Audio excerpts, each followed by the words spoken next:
This is the Discuss Metal Podcast with Josh King and John Larussa of Narcissus. Hosted by Dan Terry. Presented by discussmetal.com. There was a slight technical issue this week, but it has been fixed. Hopefully you guys can't hear it on the show. I did my best to hide it from your ears. So sit back, relax, and enjoy this episode of Discuss Metal with Josh King and John Larussa of Narcissus. It's gonna be a good one.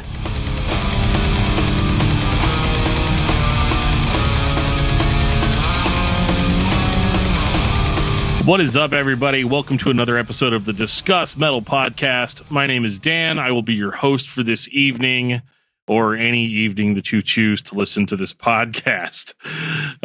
Tonight, I've got a very, very, very cool set of guys here. I've got Joshua King and John Larussa from Narcissus. How you guys doing tonight? Good. Fantastic. If it was any better, you know.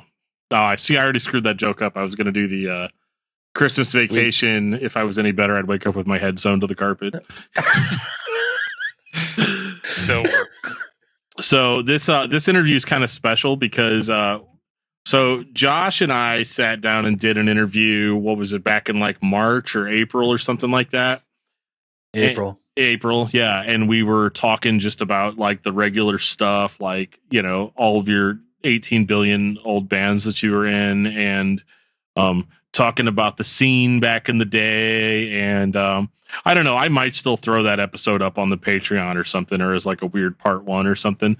But you know, we talked about all that or whatever, and then we were going to release it, and then Josh reached out to me and said like, hey man, there's some cool stuff that you might not know about that I can't really tell you about right this second.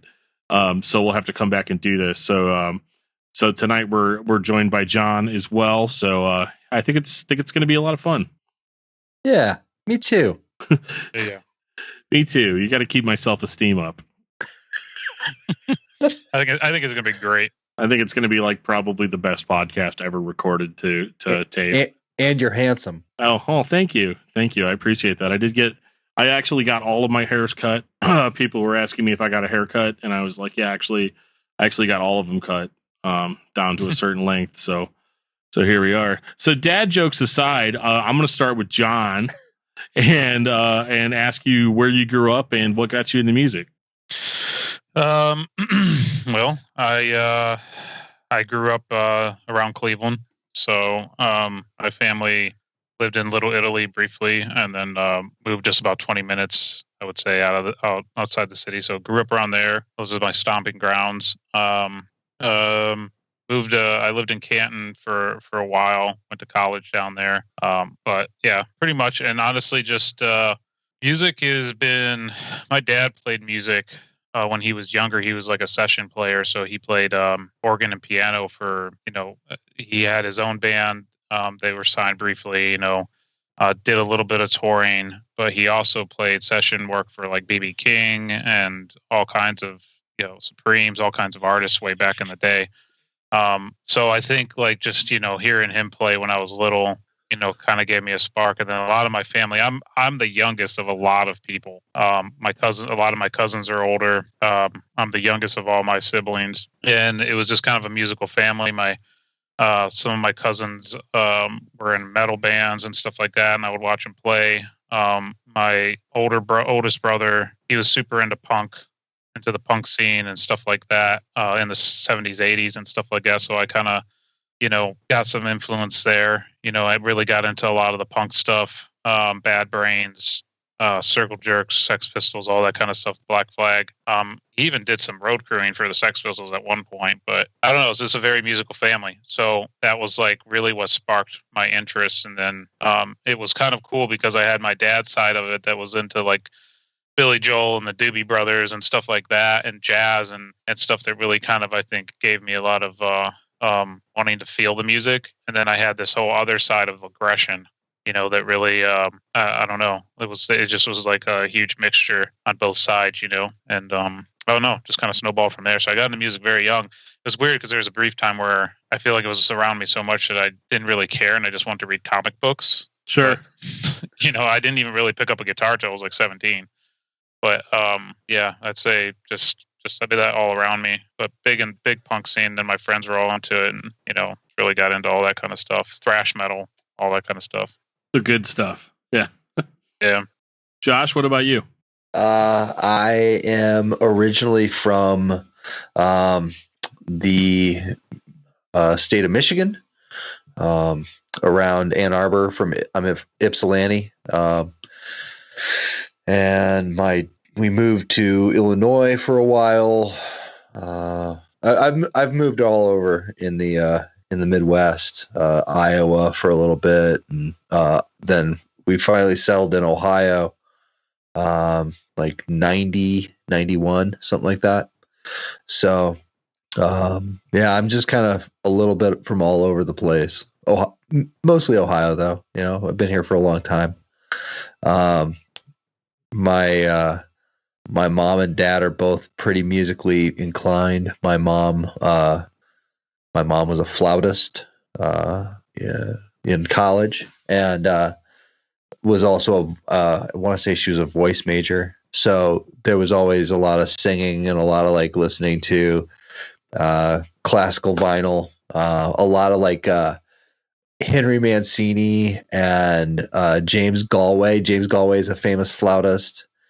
So we'd listen to all like these vinyl like flute records, which was really strange. And then my dad was super into like the rock and roll of the early 70s, CCR, Three Dog Night, definitely into the Beach Boys, Jane and Dean, that whole like surf rock thing. And so those were like my early tastes of music, and I think that I probably glommed onto a lot of the ideas that are in both of those things. So yeah, that's basically where we started. That's where I got my love of music. I would put on classical records and imagine what emotion they were trying to evoke, and then portray that like running through the house or something, with my little brother or whatever. So the connection between emotion and music was pretty early, I think, and I've always valued it for that. So what got you guys to start wanting to play like in actual bands? I mean, it's one thing to be a music fan, or feel a connection with music, but it takes a totally different step to want to step up and actually like start making it yourself. Josh, you wanna? Yeah, I mean, ever since I was a little kid, man, I've just always wanted to play music. I remember the as soon as my mom could sign me up for the school band, she drug me in there and said, my kid's gonna play the drums, because I was just banging on everything I could find in the house. And I don't know if you've got kids that are old enough to be in band, but a lot of times the music teacher will try and like, well, we've got a lot of percussionists, Yeah. We don't really need another drummer. I bet he looks like he could play trumpet. He's got a good face for trumpet. Wow. Yeah, or something like that. It's better than me. They told me in band that I had good lips for God, what was it, like baritone or something? And I wanted to play trumpet, and they're like, "No, kid, your lips are too big. You got to play baritone." And then I quit band. I don't want any teacher talking about my lips. Right? I'd be like, hey. Yeah, I think honestly, like like seeing some of my family doing bands in general, but for me, man, it was kind of an escape from like depression and just kind of tragedies that happened in my family and different things at a very young age. And honestly, man, it was like there's something just looking at the bands, looking like a family, look and the unity, and let alone the technicality of it of watching bands and seeing how everything fits together. It made me want to dive into how it works. I have a mechanical mind, and I'm always been since I was young. My mom would always talk about it. It's like I always want to know what was on the inside of everything. So I just loved how it all fit together, and honestly, it was a big escape for me. Rather be at shows or or just pouring whatever's in my brain out and showing people. I lived in my head a lot. I still do. So honestly, it's probably more of a filling a hole or something. I don't know. I just love the camaraderie of it. So what were some of the first bands that you guys started playing in? I was in a bunch of iterations of the same kind of like weird, crappy band. And we had a bunch of awful names. And well, let's hear some of them. I think that something that got bandied about was like Cypress Kill or something awful like that. That's a lawsuit. Okay. Yeah. Easily a lost lawsuit. Yep. We were gonna try and start a band called Triple Sixer. Nice. But it'd just be like all like it would just be like a heart with 3 6s in it. And it would just be all love songs. I love it. I think somebody ended up doing something like that though. There was a band, I think they were called, I think they were just called Trip Six. But yeah. Yeah. Something similar to that. Yeah. We had a very specific, like, we had a brand, going in our heads that it was just all going to be like love songs. And then all the imagery was going to be, the devil. Now, how much love had you experienced up to that point to be able to do an entire band based on love songs? Yeah, right. I mean, listen, I am conceptually, I come up with lots of really good ideas for bands. I may or may not have the material to actually write out all of those bands. If you, I currently have like 2 or 3 bands always on the back burner in the back of my head. Like, oh, I could do this. I want to do a Doom band. Just based on the novel Dune. I've already got a bunch of lyrics worked out for it. Okay, but you can't call the band Shai Hulud. No, it's going to be called From Deepest Siege. Okay. And I'm serious. I'm probably going to write this, but I'm working it out. Got the exclusive right here. All right. Yeah, like think like old Neurosis Doom. Okay. Like, kind of plotting and yeah. I mean, I'm not trying to say that I'm going to write a Neurosis record because obviously I'm not Neurosis, but I just listened to Through Silver and Blood a bunch and everything gets better. John, what about you? Man, I wasn't in a lot besides some grunge punk bands early when I was with my friends in high school, that we were trying to be cool. I was, one band briefly, like a hardcore band, but honestly, Narcissus I was young, man. It was fun to I was in like a industrial death metal band called Oblivion. That was very briefly. I did like. Did you guys put out a CD? No. Okay. There was another band called Oblivion. Okay. That makes sense. Okay. They weren't industrial though. Yeah, okay. They were probably better than us though, either way. They were like a C grade Zao type band, but no, this was I did vocals in it. It was pretty deep stuff, but then it was more if Cannibal Corpse was a industrial band. I don't know. Industrial flesh rot. There. Yeah. And then honestly, man, Narcissus was probably like I was young. I was still learning guitar. I was only playing for a couple of years but I was playing like 8 hours a day. So that was probably my first one, which was obviously when we came out just chaotic metalcore or whatever you wanted to call it. So it was the good stuff. It was the good stuff. Yeah, hence why that EP probably has so much editing that needed to happen more. Fairly live in a way, but it meant the world to us, man. When we looked at got it in the mail and stuff, so it's probably my first one. Then other than that, just Inhale Exhale after Narcissus. Gotcha. Okay. Well, we'll rip that scab open here a little bit later, but now, Josh, I know you were in a band called Vessel. Yep, for sure. So tell me a little bit more about that band. I had a bunch of friends. We knew this band called Apathy Denied. I also know about that band. Okay. Oh, yeah? Okay. Yeah. Apathy Denied essentially went through like a breakup and they were looking for new members, and the guitar player, Mike Fialco, decided that he wanted to rebuild. And so he had found me and my buddy Matt DeBenedictus, and we started writing songs together. So I was playing drums, Mike was playing guitar, Matt was writing lyrics. And at a certain point, Matt was like, "I can't, my voice can't take it," and had stepped down. And then there was another band from the Youngstown, Ohio area called Awaken, and so they had broken up as well. And so it was just kind of like a marriage of a couple bands together, and then we made Vessel. So we played a bunch of shows with John's band before Narcissus, Slow to Anger.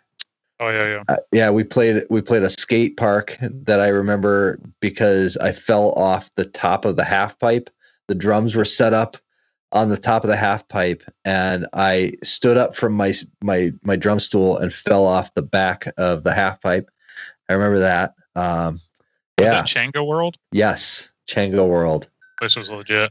Yeah, dude.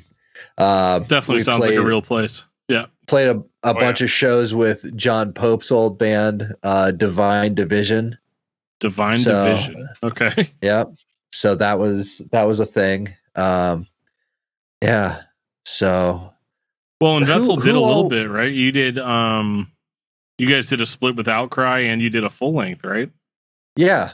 We did a full length, self-titled full length, and then that split with Outcry, the 7-inch, and then recorded one more song after that for like a comp, and that came out.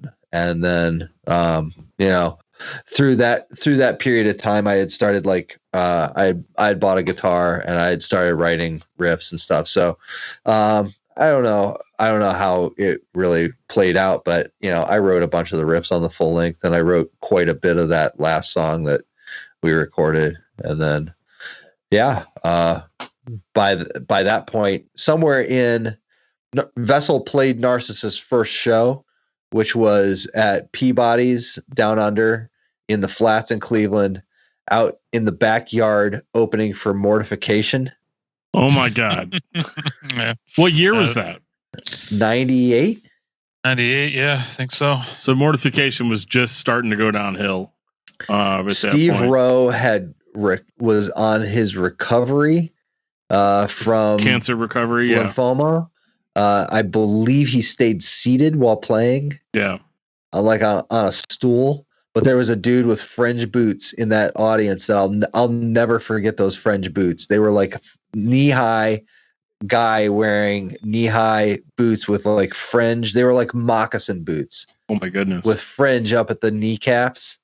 I'll never forget those boots. The things that stick with you from shows, man. I'm telling you.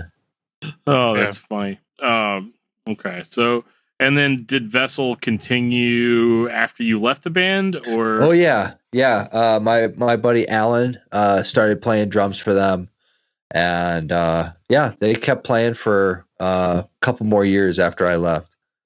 And I want to say you can still download that Vessel self-titled record on Bandcamp. If I'm not wrong. You can get all of the Vessel material. They did do some recordings. I'm not sure how, if they were done in a studio or not, or if they were just done on somebody's 4-track, but they did some later recordings of some of their later material. So that's all, I believe that's all available on there. Okay. Cool. Yeah, man. So I'm going to kick it back over to John. So what, how did Narcissus come about? So I met John. God, how did I meet John? Just through shows, playing shows and stuff. And we were just kind of looking. I was looking to start a band. Justin Carroll and I, some of the past guys that I've just was in some bands with, and we were just looking for a vocalist for a while. I thought about doing vocals, but I just, I was more obsessed with the guitar and playing. And we had a mutual acquaintance, Doug Kirshner.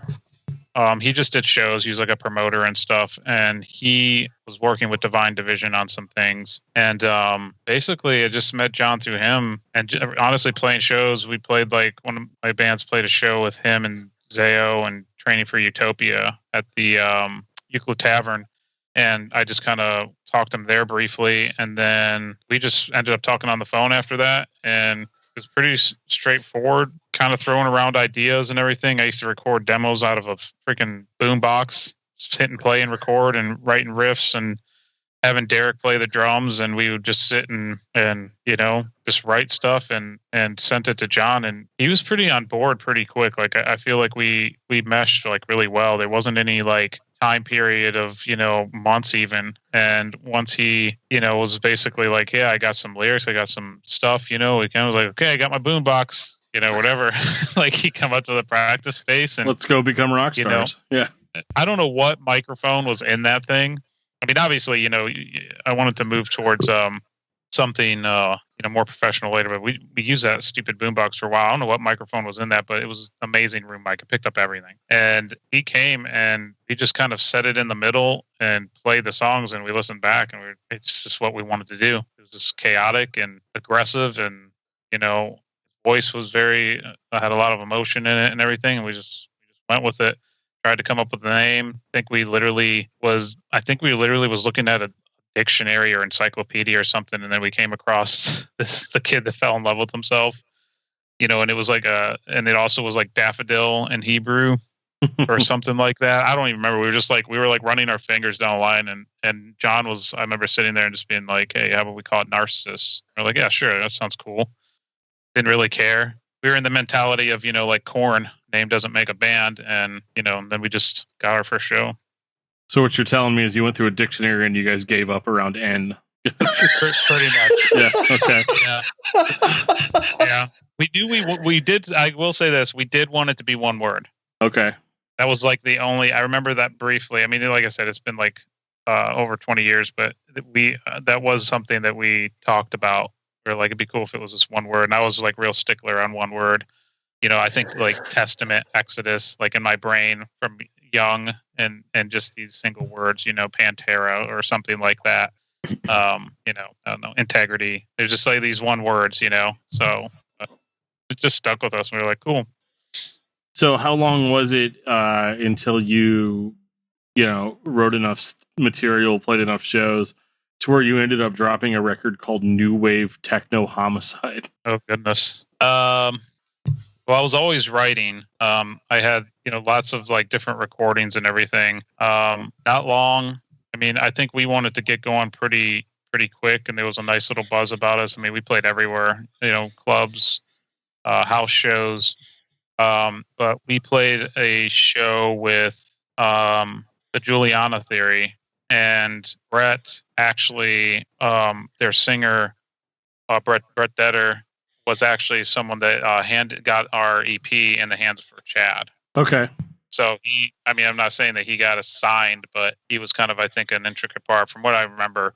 And then when Chad got a hold of it, he pretty much like wanted to sign us. And, we laugh about it now because Take Hold Records was such a awesome thing in the underground. And there were so many cool bands that kind of went on that, but none of us really knew what we were doing. Even Chad will tell you, he sent us a 2-page contract.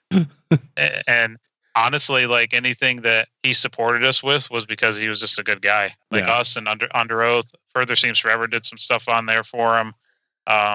He was just, he wanted to help, he didn't have to do anything, we went out, we put that record out, went out for 2 months with Under Oath, and it was like, he just supported us, cause we were stupid kids that would blow our money. Right. We didn't know anything. I think I was 19, so yeah, it was pretty quick, man. It was because we played that show, and then all of a sudden there was a lot of things. I don't know how much you want me to talk, because there was a lot of crazy stuff around that. Oh, you're good, man. Because there was also, man, we got a phone call from Brandon Abel from Tooth and Nail, because we played a lot with Zayo, and Jesse was really a big help too. And he talked to Tooth and Nail, and Brandon Abel actually called John and left a message on his answering machine. And that was a whole thing that we were very scared of, because their contracts are very thick. And, I've obviously been on Tooth and Nail for a while now with my other band, but back then there's a lot of kids signing contracts. That's all I'm going to say.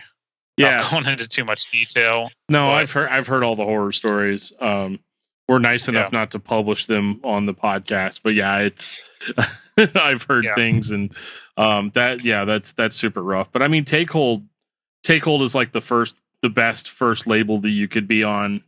I mean, so many of my Good time. favorite bands were on Take Hold, Tantrum of the Muse, Few Left Standing, 238, like Under Oh, yeah. Oath. They are all Chalice. Yeah. Chalice. Yeah. Dude, I might actually. No. It's over there on my other shelf. I just ripped that Chalice CD to my computer probably like 2 nights ago.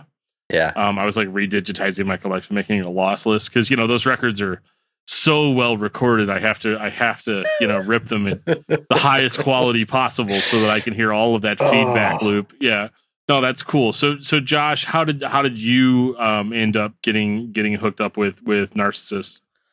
Well, I mean, I had just become pretty good friends with at least John and Justin. We all got along pretty well.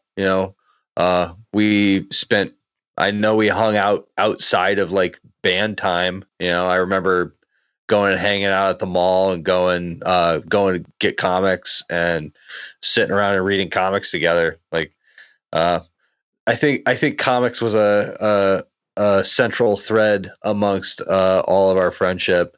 We talked a lot about comics back then. Just a bunch of nerds. Yeah, absolutely. Who had a bunch of wild ideas, and there was always like, we should start this other band, or we should do this, or we should, like we should be in some crazy college rock band, but I was just always into just about everything that everybody else was into, so we all got along really well. And I had filled in playing drums for the band. So the drummer situation was kind of on again, off again with Derek. He was in and out of the band. Well, his name didn't start with J. And that's the thing that I'm starting to get, the common theme I'm starting to get here. Currently, you have to be a J name to actually be in the band. Right. Absolutely. So, but I mean, Derek was initially the drummer, and then before the first EP even got recorded, he was out, and our friend Bill Wenzel had recorded drums on the EP, and then Derek eventually came back, and then I think Bill may have had to come back a second time, and then Derek came back again, recorded New Wave, and then after that, after Derek left that last time, I know that I had stepped in and filled in on maybe a half dozen shows playing drums, and that was a bunch of fun. They had, what was that guy's name that was playing bass? We start with a J. To be honest with you, you're telling me all this stuff, and I'm like, oh hell yeah, okay, yeah. I'm like Dan Sebastian. Dan Sebastian. Oh, okay. Titty bass. Way up there. Do you remember he had a wireless unit and he walked off the stage, and you were so mad. So I mean, like, when you say titty bass, you mean like right up here? Like, he wasn't. Okay. He was a good bass player, but he was this very just way hiked way up, played with his fingers, and it was a little odd, and it did not fit at all, if I'm being straightforward. Oh wow. Okay. Yeah. So like we played shows with them, because we were more like, we were such a busy band that we would drive someone out and then we would just have them play a show. Like, we were always like a show band. We didn't like want to stop playing shows. So, but yeah, he had some antics that just didn't fit. So that was very, very brief. Yeah. Gotcha. So I think, Josh, you were coming to shows with us either way too, just hanging, right? Yeah, definitely. Yeah. You were like, yeah. So I filled in on drums for maybe half a dozen shows, and at the end of that, they had asked me to join, and there were a bunch of, like, I don't know, extenuating reasons why I felt like I shouldn't do it. So all in your head then. I maybe some external reasons. A lot of them were internal. Okay. And I just said, I ended up not joining the band at that point as the drummer. And I don't know. There was a pretty big like internal struggle for me because I really wanted to be there's so there's nothing better than making music with friends, and creating things with people that you trust and feeling like you're heard in this like John was saying earlier, the camaraderie of being in a band. There's nothing quite like it. And I think that there's something to be said for that creative process of getting into a room with guys that you actually like being with, or it doesn't have to be guys, but you know what I'm saying. And I know exactly what you're saying. Canceled. that that process for me was really, really great. And I think that I was really torn about it because I really did want to be in the band somehow. These were my friends. And so they went on to start writing music with Steven Cushman playing drums for the music that would end up being on Becoming Leviathan. And definitely my favorite record by Narcissus, just throwing it out there. Oh, yeah? I love it. Awesome. I hate that it came in like a paper sleeve that I've like ripped up over the years, but the disc is still okay. Yeah. Nice.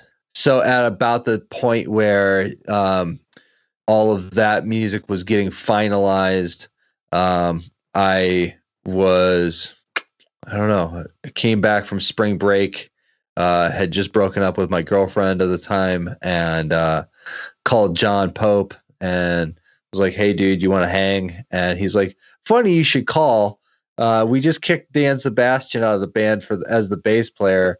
You ever wanted to play bass?" Because he was embezzling money. No, he was not embezzling money. He was just really, I get it, not a good fit. I get it. Yeah. And I was like, "Yeah, sure. I think I want to play bass." So I think I drove out to Canton that night and joined the band, basically. And you're just like, "I'm a lifer. I want to sleep in your van. I want to ride with you guys for hours and hours and hours and smell each other's farts and like all of that." Yeah, basically. Okay. That is pretty much what the other part of being in a band is, unless you make lots of money. Yeah, most of it. Yeah, you're only on stage, maybe, depending on what spot you got for an hour. Yeah. You're opening. If you're opening a big tour, it's 20 minutes, 25 minutes. You're, something, whatever's happening. Like most of your time is getting along and enjoying each other on your days off, and it's important. But you guys did well, at least as well as a band in that scene that year could do. If you guys had done better, I would have had to go through like 8 publicists to get the interview.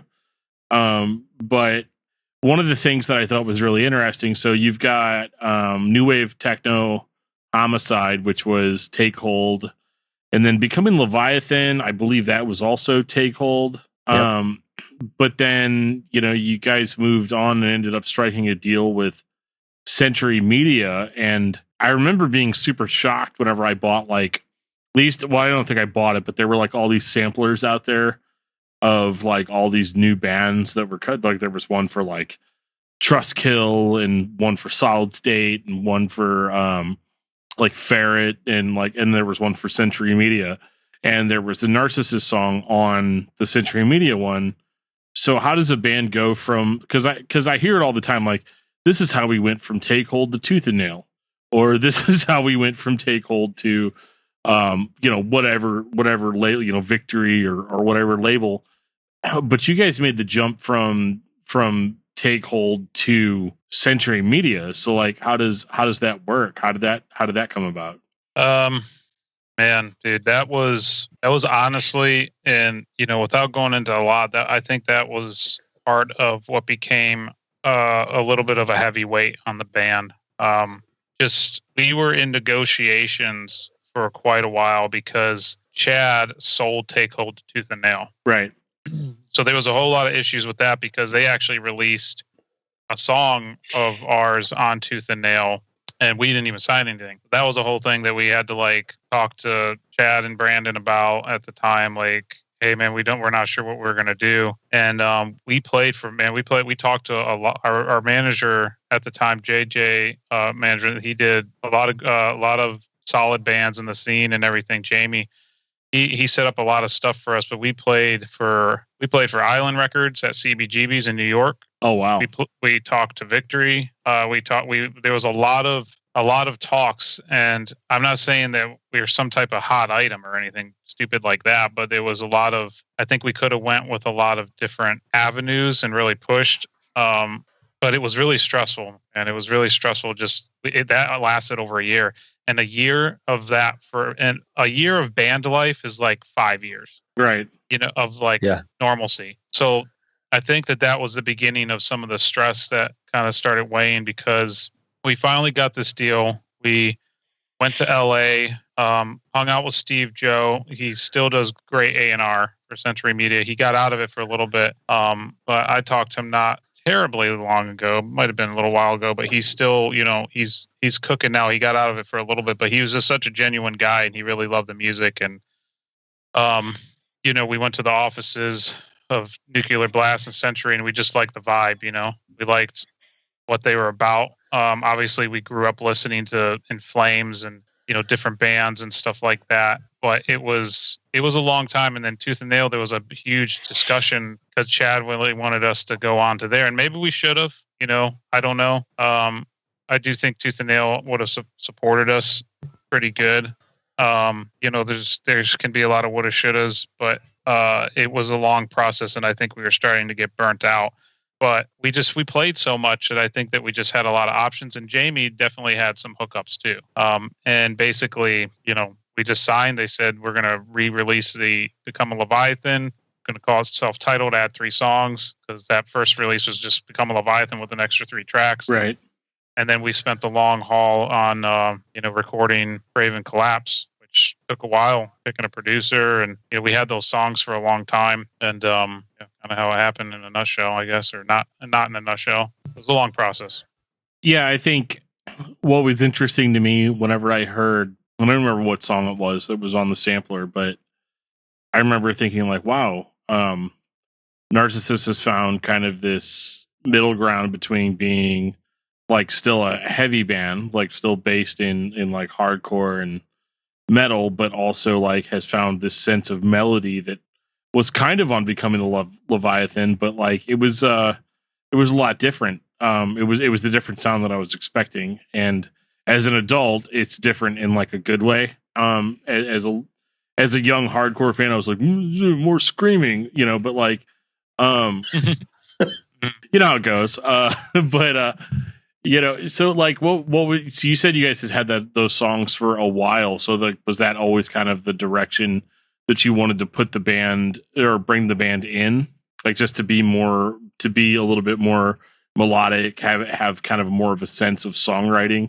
It's weird approaching it as an adult, because like I listen to that record all the time now, and I'm like, man, this is one of my favorites. And whereas like whenever I was younger, I was like, it doesn't sound like new wave techno homicide. It's terrible, like. Yeah. Well, like Cave In and others that switched, we probably lost half our fans. Sure. Around that time, and even now, well, not now, but like even later, I think people kind of came more around to it. I mean, I know from what I understood from Century, it did well. It did way better overseas than it did in the U.S. That is such a common theme I've noticed. Way better. Yeah. I've still got the sound scans from it somewhere. It was pretty up there for some of the European countries, which was nice. And we were supposed to go over there before we broke up with, I think, Shelter. I was going to ask that if you guys actually went to Europe. We were setting something up. I think Shelter was going to bring us out over there, and some other hardcore band. I don't even remember now. And it was released worldwide through Sony Red, so it was Japan, Australia. It was released all over. And after we broke up, man, there was so many people in the industry that talked to me, and other people was like, man, you guys are right there. You're right there. Yeah.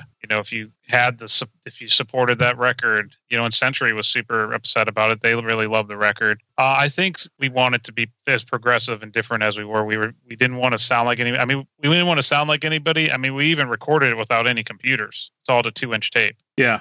And Bill Korecki is an amazing engineer. There's so much sheen sound on that, and so much crisp sound for being cutting tape and having to have perfect tape takes. I mean, I don't even know if is any editing much besides, what he can do on that level. And it made me a tight ass guitar player. I mean, I just like, for me personally, I think it made all of us better musicians. But I mean, I can only speak for myself on it, is like, because you have to get it right, the first time on that. There's no Pro Tools, there's no, whatever. So I think we liked that, though. We were a band that wanted to be outside of the box. And sometimes I think maybe we were too outside of the box for the scene, for sure. I think the scene was definitely starting to move in a different direction around that time. Screamo was starting to rear its head and different things. And we were more, I guess you would call it post-hardcore now or something. I don't know what you'd call it then, but we were influenced by,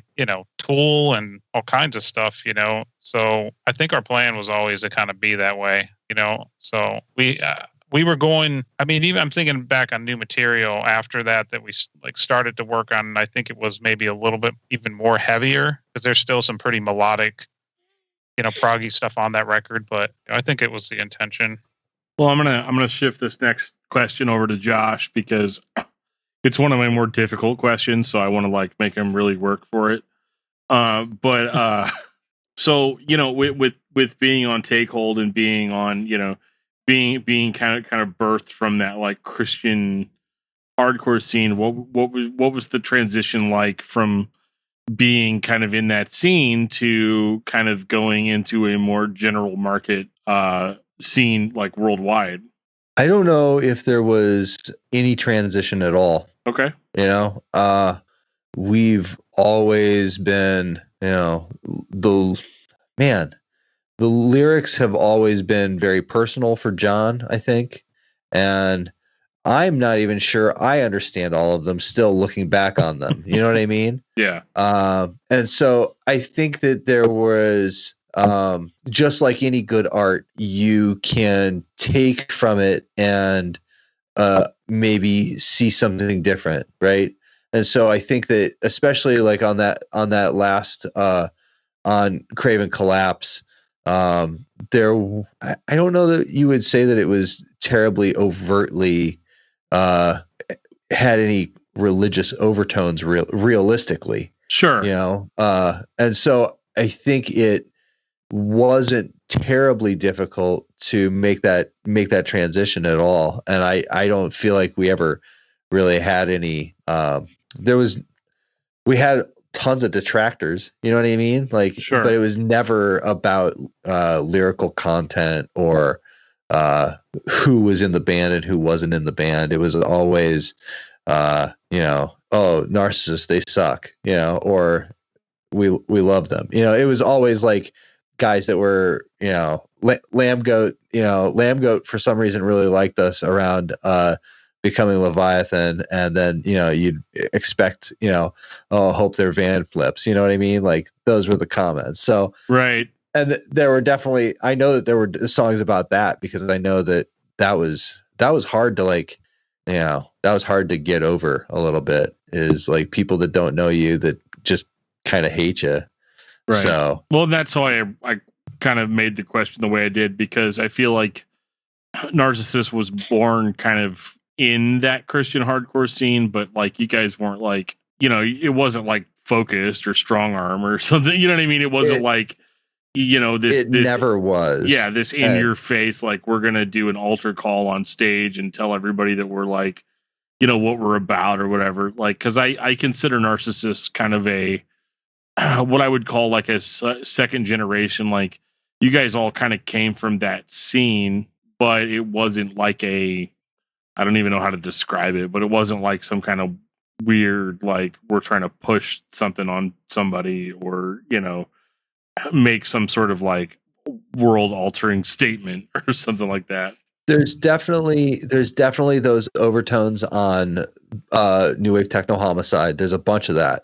And there's a bunch of those songs that are really close and dear to my heart, especially, the emotions that they elicit. And I think that they still carried through into Becoming Leviathan. I think that they were still there. They just started becoming less and less like in the forefront, and more of a, I don't know. It's hard to speak. Maybe John Pope would be able to speak to that at some point someday. But as far as like his thought process for writing lyrics and things like that, because I don't think that we ever, as a band, ever were like, we're gonna write for a different market. It was just we didn't even plan on doing any sort of transition. It's just we're always gonna be who we are, And I think that that's what Narcissus was always trying to be, was true to ourselves and try and bring people hope. I think that was a big thing, was like, hope for people. I think that a lot of us in that band felt lost at a bunch of different points, and struggled with lots of different things. So, well, then I'd be remiss to ask then, like, what ended up happening. I remember that record coming out, and then there was nothing. Kind of after that, it was just like the record's out and the band's just gone. I remember thinking, like, man, like once I had kind of warmed up to the record, I remember checking, like, I remember like back on like MySpace days, they had like there was like a show checker, you could see like when the band was coming, and it just seemed like the band kind of disappeared after that record came out. Maybe it wasn't directly after, but it was it was pretty quickly after. So like what ended up ultimately happening with the band? I mean, this, I honestly think part of it is growing up. And then at the time, I'm not going to indulge a lot of it. You know what I mean? It's something that's very personal. But I will say the pressures of that scene, and and like Josh said, we never really had any intentions to be like a Christian band or anything like that. Like that was never. John wrote, because he was a believer, he wrote lyrics and it appealed to a lot of people and stuff like that. But it wasn't something, we were very personal people, like, believers or not believers. We were very personal believer, like introverts almost, I feel like, as a band. I think a lot of that, all the pressures of getting signed, moving in what direction, all that kind of stuff, I think became like a big weight.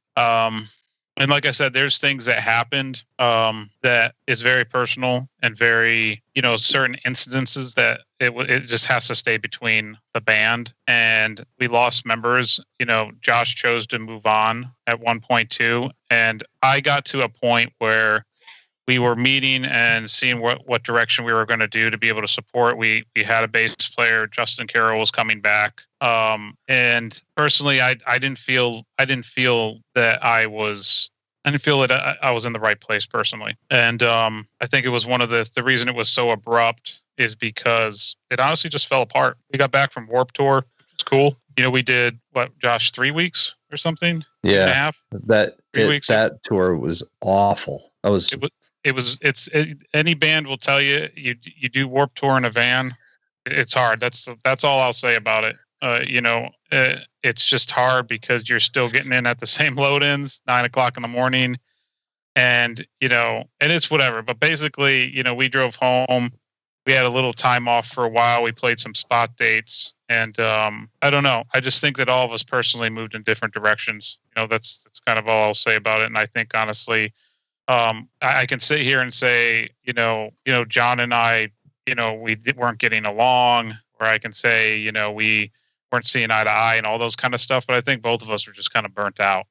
I started with him when I was 17, 18. He was 18, 19, something like that. And then we're in our 20s, and you have other responsibilities, you have other things going on. So it kind of just came down to, I personally was just kind of done. And then we just threw it up on our website. Things that end like that, it's not that they end necessarily ugly, but they just sometimes they're gonna end cold turkey. You know what I mean? Unfortunately. So what year was that? That was 2004. 3 Beginning of 2004. Oh, yeah, that's right. Yep. Okay. So now it's 2020, everybody's favorite year. And you know, like I said, I had done kind of a long chat with Josh about all of this stuff, you know, back in April, and then Josh reaches out to me and goes, "Hey, when do you think that this podcast is going to post?" And I was like, "Well, I don't know, Josh. When do you want it to post?" You know, and he's like, "Well, some of the information may not be correct anymore," you know, and I was like, "Okay." So let's kind of dig into that a little bit, and so like what's going on with the band as an entity here in 2020 that you're allowed to tell me. Okay. Well, what are we allowed to? What can we just go ahead and say? John Pope, John Larussa, and myself are Narcissus. The triple J's. Currently, the three J's. We are looking for a fourth full-time J member, but we do have some other letters lined up. I can see what Joe's doing. Yeah, he's probably not doing anything. We have someone with an N. Yeah. Oh well, they got it's close enough to J. It's in the middle of the alphabet. They gotta go, man. Fine. Yeah, okay. Fine. All right. Fine. Yeah. So we got. I mean, anything. You know, we can go. We haven't talked about it, but you know, our Facebook pretty much. I think people understand at this point. Like, there's going to be new material. Working on stuff. We have a lot done. Other than that, we can't say where it's going to be released, how it's going to be released. Sure. You know, label or no label or anything like that. You know, as far as future, we do plan on playing shows. That is planned. But when that's okay, yeah. When that's okay. As of right now, things have changed. So things have had to been pushed to 21, and we're just trying to figure that. We're just waiting. So, but like so many other bands, what better time to write a new record, right? You know, yep. Absolutely. So it's been a lot of fun to like get. I don't know, to get that part of me kind of like alive again, because I think that playing with John, John has a very. I think that when you hear John playing guitar, you're like, that's John playing guitar, you know. And I think that he has a very specific sound. And I think that Narcissus, throughout all of its iterations, I think that it all had a very specific sound, even though it kind of went one way or the other, depending on which record you were listening to. But I think that it all was John Pope's voice and John Larussa's guitar realistically were the key factors there. So I think that getting back into that mindset, you know, and unfortunately, since it is 2020, you know, I think that the thing that I miss the most is like getting in a room, you know, and bouncing ideas off of each other. But I mean, we've been able to have some back and forth about like, well, maybe we change this, or maybe we do this here, you know. So we've got quite a bit of material written. It's probably going to be still going to be EP sized, you know. But there's some talk about possibly re-recording some older material just for fun, not including that in the EP size recording, but maybe as some bonus tracks or something. But yeah, we're excited. I'm excited to, you know, get towards playing shows, and making some more music, you know. Well, and it's go ahead. No, you're good. Go ahead. It's just we do have the go ahead from those labels to do some re-release songs too. Something Sweet. I had to look into, and you know, there was a lot that I have a library of all kinds of music. I have, you know, and there was a lot that I was writing, you know, for Narcissus, and it was kind of trying to find a balance of what I feel like is us, but also what we want to be now, and what we want to take from what we were. And I will say that this is definitely heavy. It's definitely more. There's a progression in there, but I think this is going to be a big mixture of, you know, you mentioned new wave. It's a big mixture of that, but I think there's still that element of progression and, you know, melody and and something that kind of comes out of nowhere for, in the song, but it was something not taken lightly. We don't want to put something out that's just like, we don't want to put something out that's dated, and we don't want to put something out that's, not going to be in the vein of what people liked about us. So Sure. obviously we weren't the biggest band in the world or anything like that, but still it matters to some people. Well, speaking to that, I don't think it matters to just some people. I think that the interesting thing has been, I remember whenever the Facebook page became active again or was created new. I don't remember which one it was. Yeah. But I remember getting messages from people being like, dude, did you see that Narcissus is like, they're active again on social media? And of course I was very much like, well, I mean, every band, every old band is doing like a social media thing. Like, it doesn't mean anything. I just talked to Josh last week and it doesn't sound like anything's going on, and then, and then, so like, what does it mean to you guys, like individually, that like, it's this many years later? I mean, we're talking like 16 years later, and you guys make a Facebook page and people freak out. Like, that's got to be like really gratifying, right? It is. It was very cool. But I think, being in my other band that I was very busy with, I got to be out and about around the world with that band. And it was very shocking, from a few years later to even like 8 years later, like how much that people really, that was a musician's band. When you're doing a tour with the August Burns Red guys, and they're just like, I loved Narcissus. I saw you guys at the Chameleon, and stuff like that. I was running into that stuff constantly, and it was, like many bands back then that kind of paved the way in the scene and then kind of went away because we all weren't making the money that the Devil Wears Pradas and these bands that came out and just used MySpace and all this stuff to get promoted. And it always blew me away. And I'd be like, man, that's really awesome. I mean, I was in Europe with Inhale Exhale, and we did like this in Amsterdam. We did this festival, and we were doing a signing, and it was like 2 or 3 different people came up with Narcissus stuff. Yeah. And that was really mind blowing for me. And they were just like, they had our EP.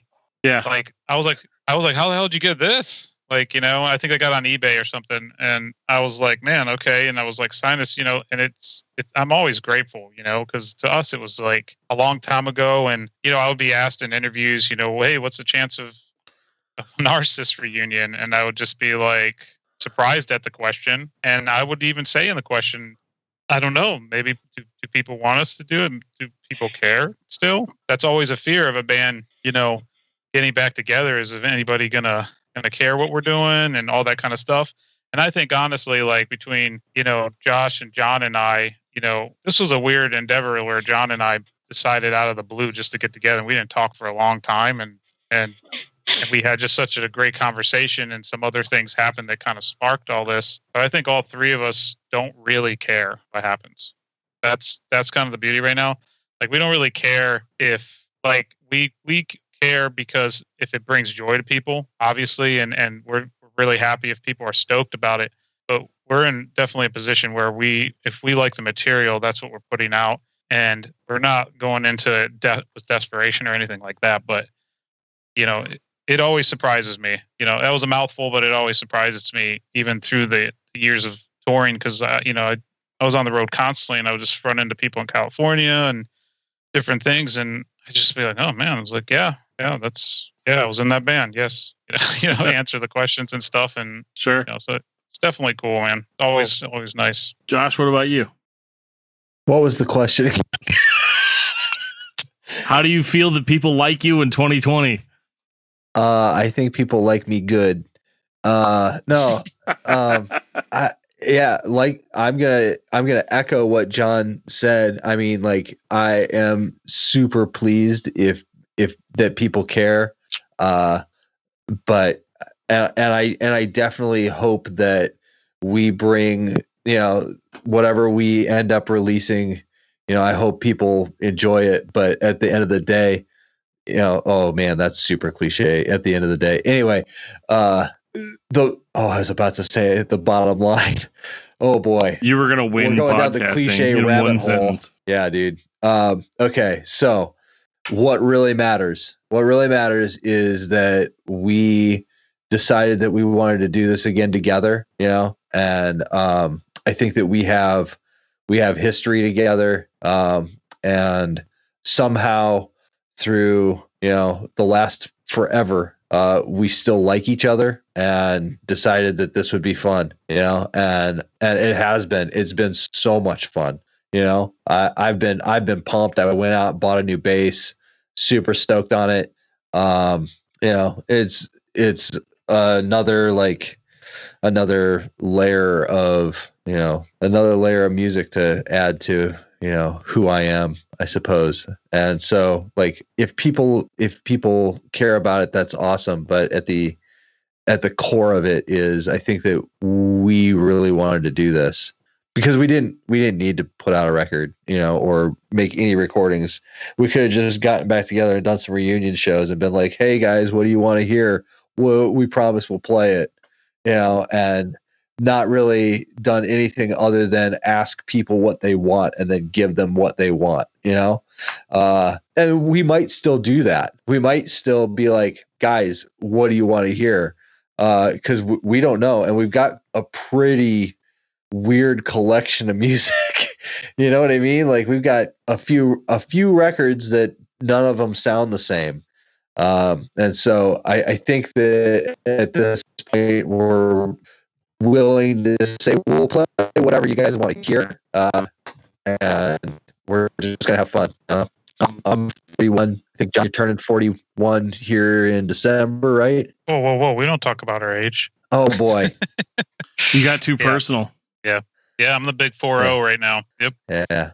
So I mean, this stuff's fun though, man. Like, that's really what it's I think about is just you know, enjoying our friendship and writing music and, you know, just getting together. You know, it doesn't mean that we're not really looking at doing stuff. You know what I mean? I don't think we would ever be a full-time touring band or anything like that.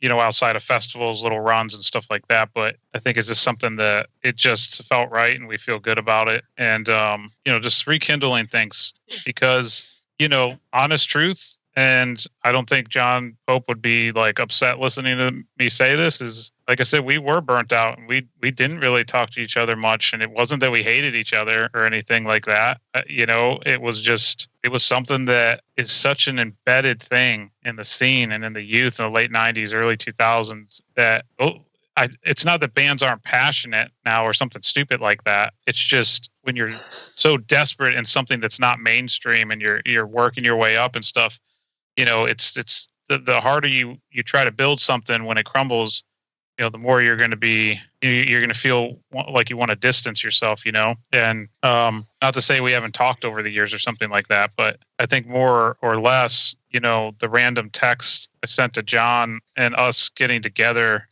you know, because I stayed in contact with Josh more, you know, I still, you know, would see Josh in Canton and different things, you know, but you know, for all three of us, I think it's just more enjoying, you know, it feels good that I can send them a funny meme in a group text and it's not even about the music's not even about the band, or we can talk about an album or a movie or something like that.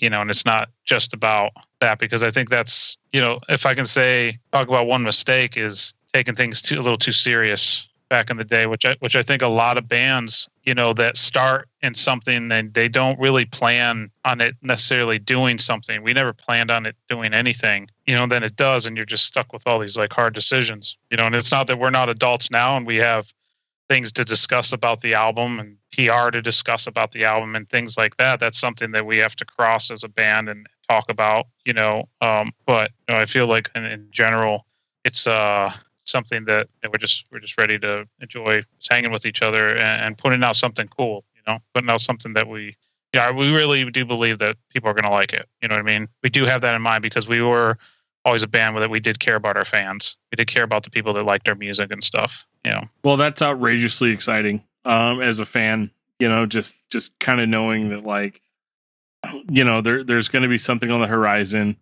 I know you guys can't go into like specifics because I think a lot of that stuff may not be ironed out yet, but I think it's exciting that there's nothing more gratifying for a fan than holding on this long and holding out hope. And No, man. but no, I don't mean it like, dude. No, I know Okay, what it's you not. mean. It's I not know like what I you went to bed every night being like, oh god. Right. Please let there be a new Narcissus record. You know what I mean? Like it's Right, not. yeah, It's for not sure. like that. But you know, if you guys were Zayo, it would be a different story, right? But no, I'm kidding. But like, I think it's one of those things where, you know, it's cool. I really like being kind of around and in this capacity, like doing podcasts and stuff. And I'm getting to see a lot of this stuff happen in real time and it being really cool. Like, I mean, I remember I reached out to Josh initially because he was in a band I heard called Not Beneath. You know what I mean? And I was like, oh, that's so cool. And then I like started like, you know, as I often do, hardcore research all my new friends, you know, and then I was like, wait a minute. Cause like I knew, like I you know, I knew this dude named Josh King and I like him and he's a cool dude and he's like dead sexy and all that good stuff. But like, then I was like, wait a minute, where do I know that name from? And then it was like, oh my God, Narcissus, like he was in that band. And so it kind of turned into one of these, like, kind of one of these things where it was like, and it's really cool that not only are we talking, but now there's actually new Narcissus stuff. And, you know, I don't know when I'm going to get it, but eventually, you know, I will. And it's one of the, it's just really, really, really gratifying that we're living in an age now where bands are starting to feel like, if all you guys want is new music, we can facilitate that for you. You know, instead of it having to be that grind of like, okay, we're going to play this show and we're going to open up with this band and maybe this many people will hear about our band and then maybe we'll sell enough shirts to continue playing more shows and, you know, like, and, you know, maybe such and such band will take us out on tour, you know, and all of that stuff. And it's really cool kind of living in this age now where, you know, despite the fact that none of us can go outside without covering our faces up, we are able to, you know, you're able to kind of throw ideas off of each other, you know, using technology. And, you know, I know Josh was saying like, you know, oh yeah, like us being in the room, but like we're kind of living in an age where you don't even have to do that. You can, there's a new band I recently heard called Bears His Teeth, which was just a bunch of dudes that met on Facebook and started writing ideas off of each other. And so it's one like you kind of look at some of these more like legacy bands, like Narcissus, where it's like, yeah, you know what? We're not going to tour until we're dead.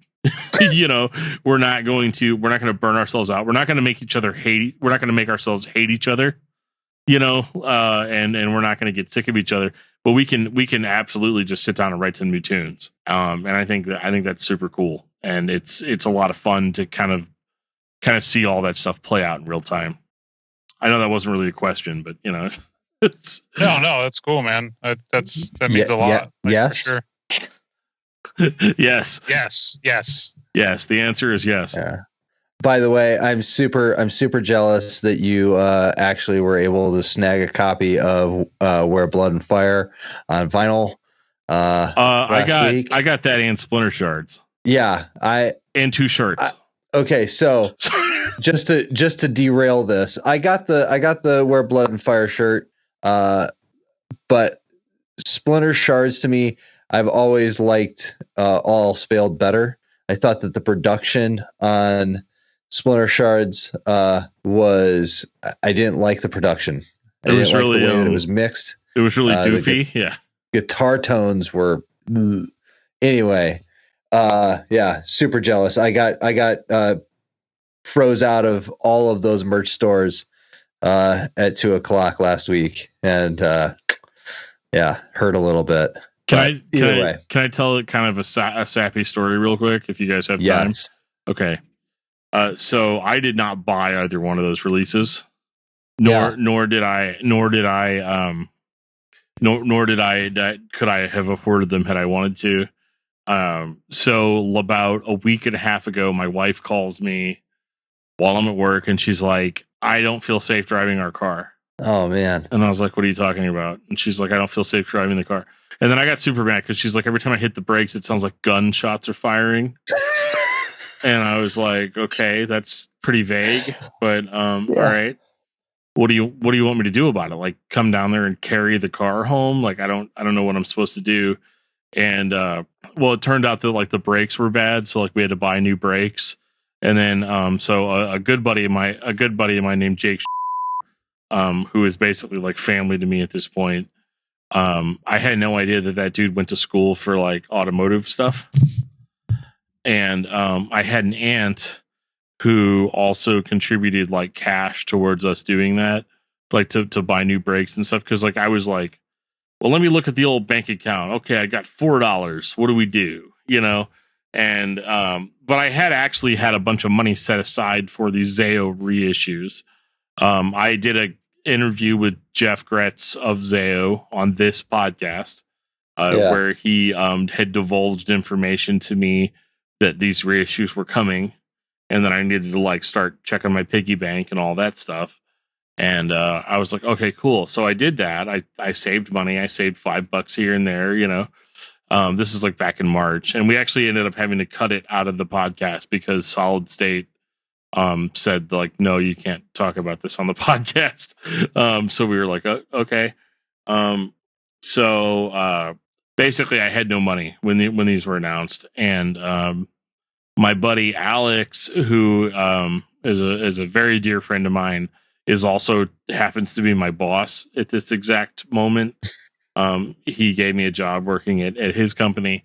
And anyway, I do another podcast called Brutally Speaking with a guy named John Beatty. And John and Alex, so like I kind of whined like a little bit, like not like, oh my God, give me money so I can buy these. But it was one of those like, oh man, you know, I missed the boat on these. I'm not going to get them. And they're probably going to sell out like immediately. That was some good intuition. I was like, these are probably going to sell out like immediately. And I'm never going to get one. And it's going to be one of those things. And my buddy Alex and John Beatty, my co-host, I guess conspired behind my back, and they both put in for the record. So they ended up ordering me a copy of Blood and Fire and Splinter Shards and t-shirts to go along with those releases.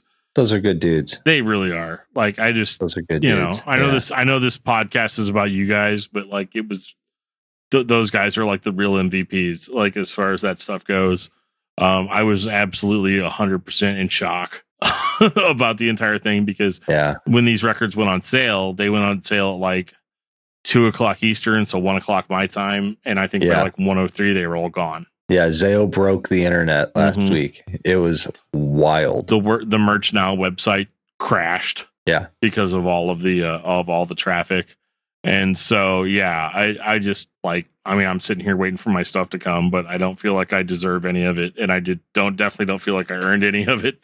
But no, it was super cool, and so like. Yeah. I know you're like jealous of me, and you should be, but it's definitely one of those things where I absolutely like was completely floored by the fact that anybody would even care, enough about that sort of stuff. But yeah, so that was a good derail. I like it, But yeah, hopefully Joe doesn't cut all that out of the podcast. He's like, we're going to take all of Dan's personal crap and just throw it out. Joe, you can do whatever you want. He can. He's kind of the master of all of this stuff. So, but guys, I really appreciate you guys talking about this stuff. This is so cool, and I feel honored to get to talk to you guys about it because I'm a huge fan. I've been a huge fan, and I think this is one of the more exciting things to happen at the very least, that I get to experience in a year that's been really, really, really rough for everybody. Yeah, really rough, man. Yeah, that's awesome, man. Appreciate it. Been definitely appreciate hard. You having us on. Yeah, anytime. And John, I might actually reach out to you at some point in the future to do like a inhale, exhale, like centered type of episode. So look out for that, because I have a buddy named Brian Dean who is your guys' biggest fan, and absolutely was like, inhale, exhale. Oh my God. Like, I seriously would call this dude and like we'd go out and hang out or whatever. And he'd be all like, I feel like we'd be like closer if you listen to more inhale, exhale. And I'm like, Oh God. yeah. And I'm just like, yeah, man, like I feel you. Like I checked them out. I think they're a great band, but like, what? You know, he's just like, This could be the centerpiece of our friendship. yeah. He's like, no, don't be cool about it. Like actually listen to it and then tell me how every song made you feel. And I'm like, okay, cool. So, you know, if I'm doing that episode for anybody, I'm doing it for him. So Cool, man. That's great. Yeah. Well, let me know, and maybe I can grab Rylan too. That'd be maybe cool. sit down and do our singer. I'll see. We're all insane busy, but I'm sure I can try to gather and see what he's up to too. It's all good, man. Just a couple Cool, man. hours on a weeknight. We can make that work whenever it works. So Cool, man. cool. Well, you guys, thank you so much, and I will do an outro where I tell everybody to check out all of the previous Narcissist stuff in order to prepare themselves for what is to come. Nice. Cool. Appreciate it, Dan. Except you can't find it all on Spotify, so good luck. You Yeah, can probably get on Discogs or maybe Amazon. You can get some of the stuff off of it still. And that was my chat with Josh and John of Narcissus. I love it whenever bands that have been gone for a long time decide to get together and put out some new music. It is exactly what we need during a pandemic. And I'm just super stoked that we got to share that with you guys tonight. That was a good long interview, so I'm going to keep this outro a little short, but I just wanted to thank everybody for listening to Discuss Metal Podcast. If you listen to Discography Discussion and Discuss Metal, definitely reach out to us and give us suggestions for the show, be that a band that you want us to talk about on Discography Discussion or just somebody that you'd like to hear me interview on Discuss Metal. I am up for any suggestions you guys have, and I appreciate you guys so much. Keep it metal, guys. If you want to reach out to us, there's a lot of ways you can do that. You can find us on Facebook at facebook.com/discography discussion. You can find us on Twitter at Discuss Metal. You can find me personally under Twitch as Discuss Metal Dan. I stream several times a week now, but you can always be sure to catch me on Mondays and Thursday nights at 10:30 Central Standard Time. Just come over there and say hey, and you can even give me suggestions there. For anything else, if you want to send us an email, you can send us one at danandjoeshow@gmail.com. Make sure to look out for Narcissist putting out new music here very, very, very soon. And we will catch you next time on the Discuss Metal Podcast. This has been the Discuss Metal Podcast with Josh King and John Larussa of Narcissus. Presented by discussmetal.com.